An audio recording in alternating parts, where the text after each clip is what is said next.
Gihingusgan pa Cebu City Health ang kampanya batok sa dinggi tungod sa nagkataas nga kaso sa maong nga matang sa Bertian. Ano ang report?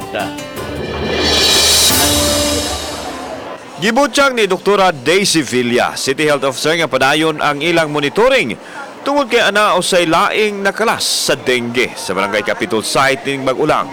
Tungod sa kadako sa syudad sa Sugbo ug sa kadaghang munupyo nag-una kini sa kaso sa dengue. Busa hugot ang kampanya sa city government sa pagsumpo sa balatian.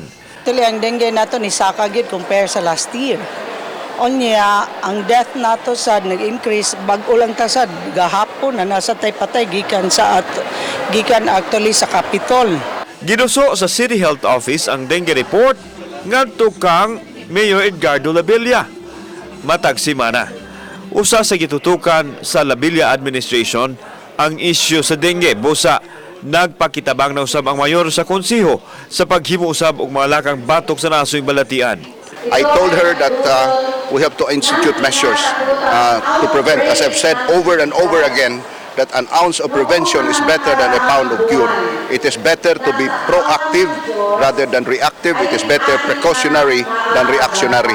Na naman taroy dengue task force nga who will conduct the clean up actually do the inspection in the community. Then after that we will conduct a larviciding, misting and possible for fogging.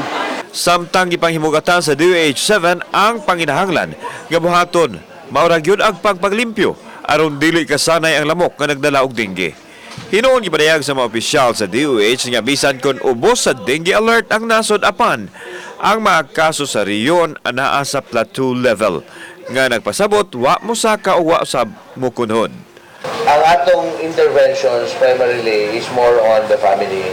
Advocacy nato mo man ang pag-inform mo nato gibuhat through the local health workers, through the barangay health workers, atong gitudluhan ang atong mga kaigsunan sa paglikay sa lamok. Kauban si John Solon, ako si Alan Domingo. Balitang Bisdak.